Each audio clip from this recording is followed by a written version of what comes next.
Balancing a budget. You might be asking yourself, hey, if I can balance a budget and run my household, then why can't the federal government do the same? I mean, it can't be that hard, right? It's common sense. Well, that's exactly what Wisconsin Senator Ron Johnson is asking, writing an op-ed in which he asks, is this any way to run a budget? Johnson saying that the federal government gives less scrutiny to its spending than a private company or even your family.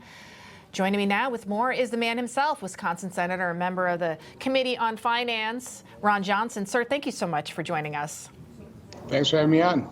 Senator, do you think the federal government, they need to focus more on how much we're spending, and the fact that Elon Musk is getting so much hatred for it, but yet everybody always says the government just spends our money with total disregard, and yet finally you have somebody that's trying to hold it in regard, trying to have some accounting for it, and he's getting so much hate for it.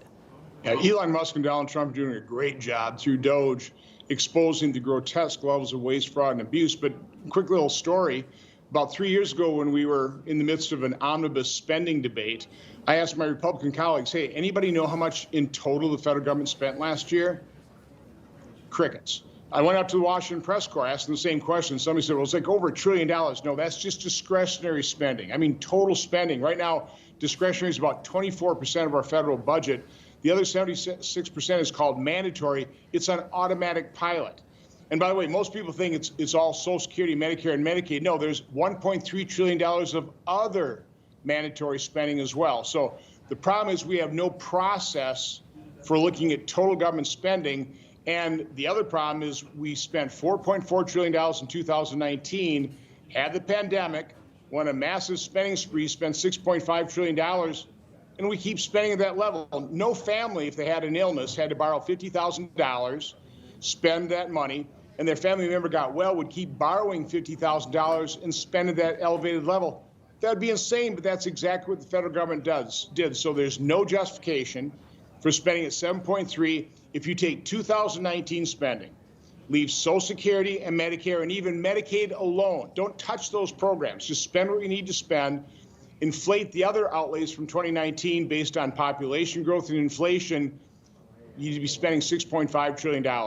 $700 billion less than we're spending today. So this is entirely reasonable in terms of returning to a pre-pandemic level of spending. By the way, if you go back to Clinton 1998, do the same calculation, it'd be $5.5 trillion. I don't think we were spending too little in 1998 under Clinton or too little under President Trump in 2019. So this is a reasonable way of doing this. I have a process that I'm proposing, basically a budget review process like we go and do in the business world.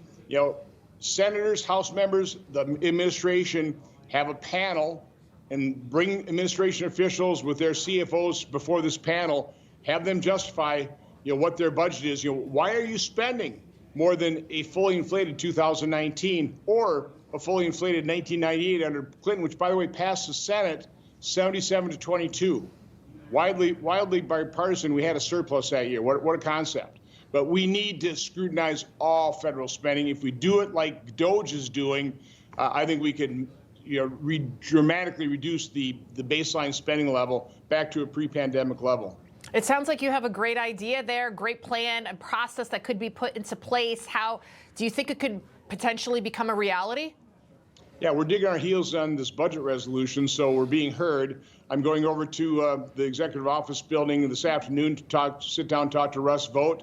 The president loved the concept, and I was in the White House a couple of weeks ago. So this is gaining traction. Again, nobody can refute what I'm saying. They may think it's difficult. Fine, it might be difficult, but nobody can justify spending at a $7.3 trillion level when a fully inflated 2019 outlay level would only be $6.5 trillion. So we got a lot of work to get to that, but it's entirely reasonable and eminently doable.